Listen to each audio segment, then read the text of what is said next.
Thanks so much for joining us. It looks like you have your supplies.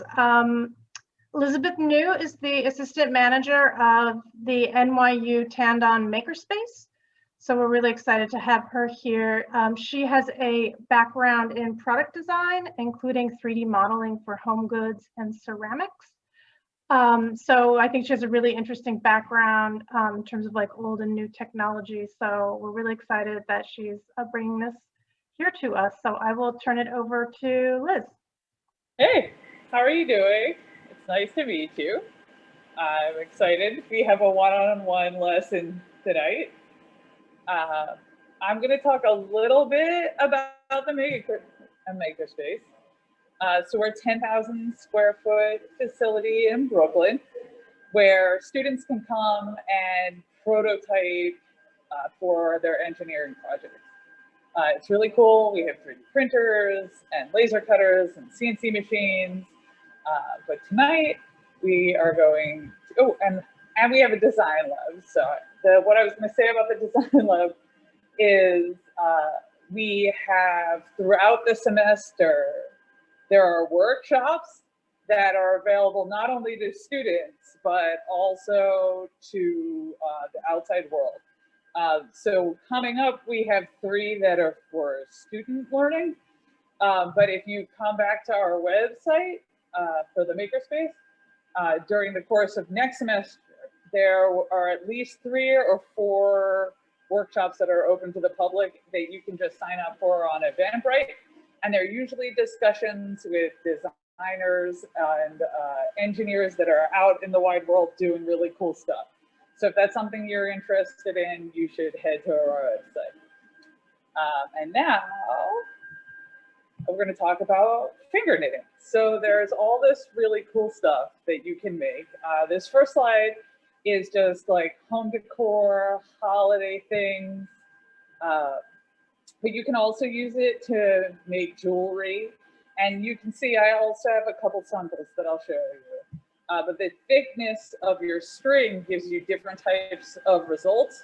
So you can see that there's like that very fuzzy one makes it look like, I don't know, more kind of like shiny, but caterpillar-y.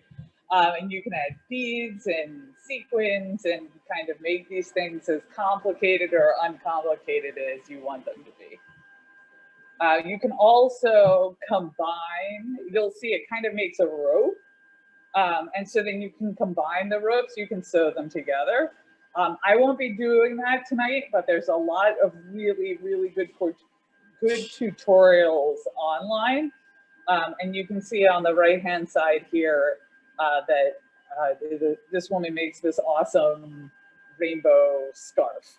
And all of it was made with finger knitting except for the pom-pom.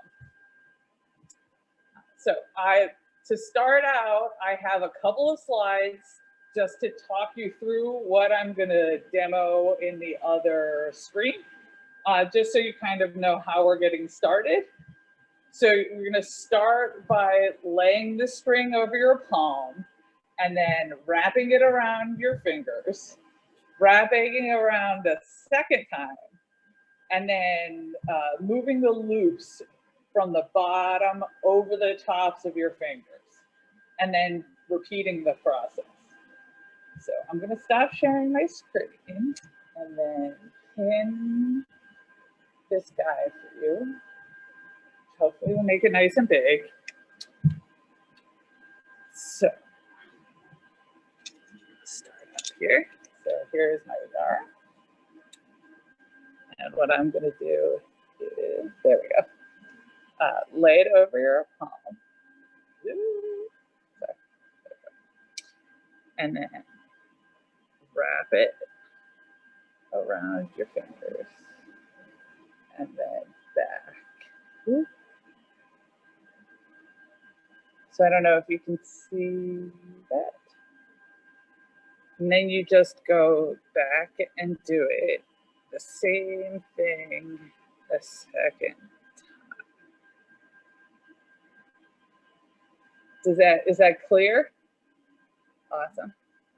So then what you want to do is you can pick any of these. I like to start at the opposite end from, and you lift it off the top of your finger. So you want to lift the bottom row under, over the top row. And then you can see on the back, it starts to look a little weird. The first stitch is always the strangest. And then you can push these down and do it a second time. So this time you'll start with your middle finger and go towards your pinky. Wrap them around and just do it a second time.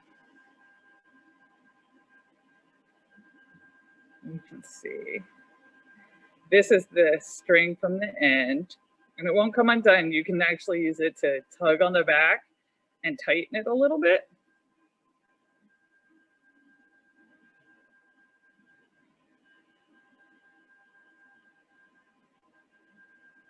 And you just keep repeating the process.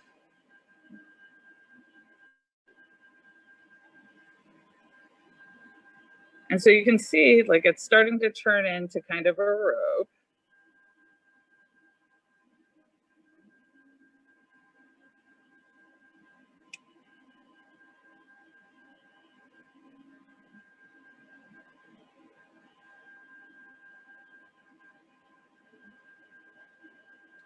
Is that making sense?